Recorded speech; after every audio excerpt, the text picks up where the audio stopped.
Sebzelerde yüksek verim almak için yapılması gereken en önemli şeylerden bir tanesi koltuk almak ve çapalama işlemleridir.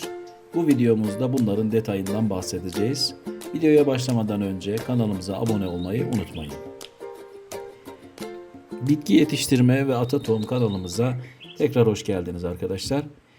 İç Anadolu bölgesinde son bir ayda yağmurlu ve yağışlı bir hava vardı. Bu nedenle toprağımız gördüğünüz gibi oldukça kaymaklama yapmış ve sertleşmeye başlamıştı.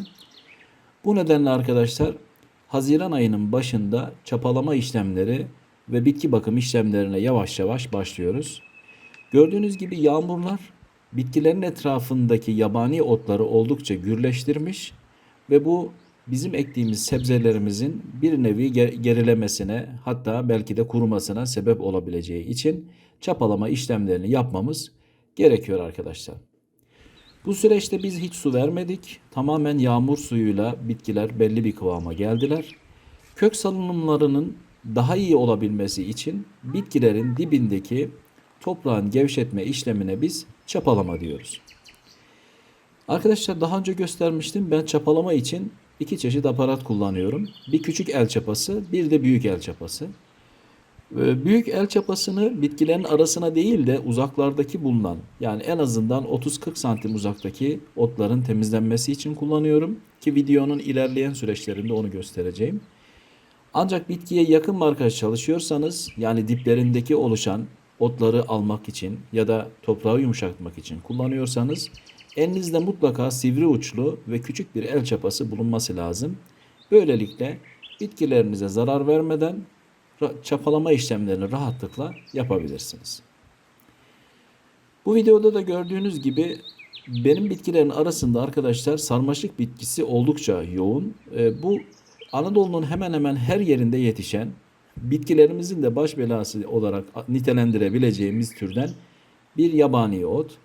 Bununla mücadelenin en güzel yolu arkadaşlar malç yöntemiyle çapalama yöntemi. Bunun dışında ben kimyasal ve ilaç yönünden çapalamayı tercih etmiyorum, tavsiye de etmiyorum. Birazdan domateslerin koltuk alma işlemlerine ve bakımına geçeceğiz ama öncesinde şurada gördüğünüz gibi büyük el çapasıyla patateslerimizin etrafında oluşan bu yabani otları ve sertleşmiş toprağı çapalama yaparak bitkilerimizi biraz nefes aldırıyoruz. Tabii sulama kadar arkadaşlar doğal yağmur da bitkilerimize oldukça gelişme anlamında faydalı oluyor. Evet.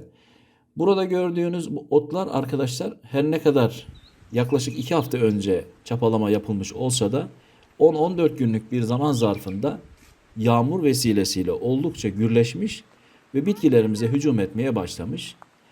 Aslında onlar kendi mekanlarının sahibi olarak düşünebilirsiniz. Biz burada misafir olarak bitki yetiştiriyoruz.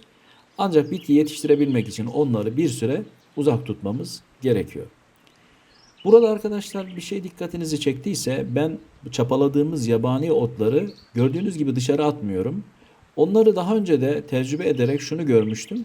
Olduğu yere ters çevirmek suretiyle hem bir malçlama hem de toprağın nemini kaybetmemesi, aynı zamanda o bitkilerde oluşan minerallerin yeniden toprağa karışması için dışarı atma işlemi yapmayacağım. Etrafından uzaklaştırarak gördüğünüz gibi özellikle bastığımız alanda bulunmasına dikkat ediyorum. Bitkiden mutlaka uzak durması gerekiyor ki onlar çürümeye başladığı zaman bitkimize zarar vermesin diye. Evet, gördüğünüz gibi domateslerimiz artık koltuk alma kıvamına gelmiş. Şu yapraklar arkadaşlar bitkinin artık büyüdüğünü, topraktan aldığı zararlı mineralleri yaprakları vesilesiyle bıraktığını anlıyoruz. Bunlar arkadaşlar koltuk diyoruz. Şu gösterdiğim oldukça çamurluydu bu ara yerler. Bu koltukları almazsak arkadaşlar bitkimiz meyveye ve boya vermeyeceği için gelişimini uzun sürede yapıyor. Bu da havaların soğuyarak verim almak veya meyve almak noktasında bize sıkıntı oluşturuyor. Gördüğünüz gibi ben alttan 2 dal ve dalların arasındaki şu sürgünleri alarak arkadaşlar domatesleri rahatlatmış oluyorum. İpi alma işlemini daha önce yapmıştık. Hatırlarsanız bir önceki videomuzda buna değinmiştik. Burada ona çok değinmeyeceğim. Ancak bunun biraz gergin olarak bitkiyi şöyle sarması ve yukarıdan destek alacak şekilde olmasına dikkat edelim. Sarmaşıklar bir hayli bitkilere yaklaşmış. Şu an için bir tehlike arz etmiyor ama bu bitkiler büyüdüğü zaman, yani boya verdiği zaman sarmaşıklar da ona sarılacağı için hem öz suyunu emecek hem de bitkilerimizin kurumasına ve meyve oluşumuna sebep, meyve oluşmamasına sebep olacak. Koltukları gördüğünüz gibi arkadaşlar 1, 2, 3, 4 dala kadar alıyoruz. Ayrıca şu kurumuş ve yere değerek çürümüş olan yaprakları mutlaka bitkiden uzaklaştırmamız gerekiyor. Burada herhangi bir makas, bir aparat kullanmayalım. Parmağımızla, tırnağımızla onları keserek aldığımızda herhangi bir hastalık bulaşımı olmayacaktır. Bu işlemleri yaparken arkadaşlar koparmış olduğunuz dalları ve yaprakları mutlaka bitkiden uzak bir yere bırakın ki o çürüme işlemine, yani fermentasyona uğradığı zaman içerisindeki zararlı bakteriler bitkilerimize hastalık bulaştırmasın diye. Bakın sarmaşık bitkisinin kökünü size göstereyim. Oldukça uzun. Eğer arkadaşlar bunu nemli toprağın olduğu zaman da yapmazsanız sadece yapraklarını kopararak kökünü almamış olursunuz. Yani bizim tabirimizde kökünü kazıyamamış olursunuz. Dolayısıyla toprak biraz nemliyken, yani yağmurdan sonra bu işlemi yapmakta fayda var. Size biraz daha uzun sürede ot yolma noktasında kolaylık sağlayacaktır. Bitkilerin yapraklarında az önce gördüğünüz o sararma ve kararmalar, hatta kurumalar arkadaşlar gece gündüz farkından ortaya çıkıyor. Ayrıca topraktaki zehirli minerallerin ilk defa bitki tarafından emilimi yapraklara nüfuz ediyor ve yapraklarını bitki bu şekilde dökmek suretiyle kendini korumaya almış oluyor aslında. Hiçbir şey yapmasak, o yaprakları almasak bile bitki gelişimine devam edecek ama biz bu süreci hızlandırmak adına o yaprakları alıyoruz arkadaşlar. Bu arada az önce söyledim arkadaşlar, bol yağmurlu bir dönemdeyiz. Bu da toprakların biraz daha nemli kalmasına ve gece gündüz sıcaklık farkının fazla olmasına sebep oluyor. Bu nedenle bitkilerimiz zaman zaman strese girebiliyor. Şurada gördüğünüz domates fidesinin hemen dibinde arkadaşlar bir domates fidesi daha var. Ben bir önceki videoda bunların yedekli çalışıldığından bahsetmiştim. Yedek olarak eğer bu bitkimiz zarar görürse o bitki üzerinden, yani yedek bitki üzerinden devam edeceğiz. Yoksa oradaki bitkiyi alarak arkadaşlar başka yere aktaracağız. Bakın çiçek oluşumlarına da şöyle hızlıca bakalım.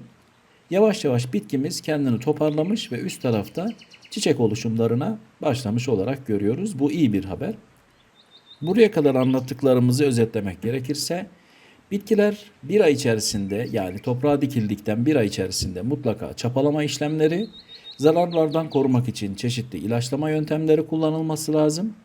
Şu tarz yaprak kurumalarının önüne geçebilmek için de mutlaka koltuk alma işlemleri yapılması gerekiyor. Ne kadar çok bakım yapılırsa verim de bu şekilde o oranda artış gösterecektir arkadaşlar. Fidelerimizin diplerinde arkadaşlar gördüğünüz gibi ben oldukça doldurma işlemi yapıyorum.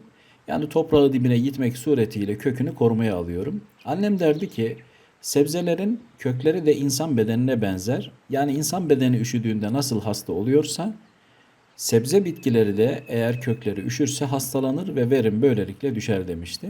Bu tecrübeyi de sizinle paylaşmış oldum. Yani toprağın ne kadar bitkiye dibine verileceğini siz bilmeniz gerekiyor. Açık kalmaması, köklerin hava almaması önemli. Belli bir seviyeden sonra dip doldurma işlemlerini bırakacağız arkadaşlar. Çünkü bitki kendini meyveye verdiği zaman artık kök doldurma işlemi, yani dip doldurma işlemi yapılmaz. Son olarak bu bitkimizin de etrafında oluşan koltukları alıyoruz. İpimizi bitkimizin etrafına geçirdikten sonra rüzgardan etkilenmemesi için sabitliyoruz. Son olarak arkadaşlar bitkilerimizin yapraklarında az önce göstermiştim. Yavaş yavaş desenler oluşmaya başlamış. Yani yaprak desenleri ortaya çıktıysa biliniz ki kökler aşağıda işlem yapıyor. Şurada da gördüğünüz gibi arkadaşlar bitkinin yapraklarındaki sararmalar aslında topraktan aldığı zararlı minerallerin bir nevi bırakılma suretiyle bir boşaltım sistemi olarak değerlendirebilirsiniz. Yani bitki kendini yenilemek için aşağıdaki görevi tamamlanan bu yaprakları sarartmak suretiyle meyve oluşumuna hazırlık yapıyor diyebiliriz arkadaşlar. Bakın bu sürgünleri hiç acımadan koparıyoruz.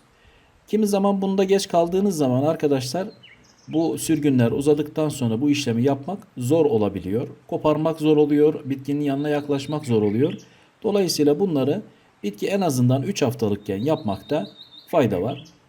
Özellikle bu sürgünleri 1, 2, 3 ve 4. daldan sonra almamız önemli.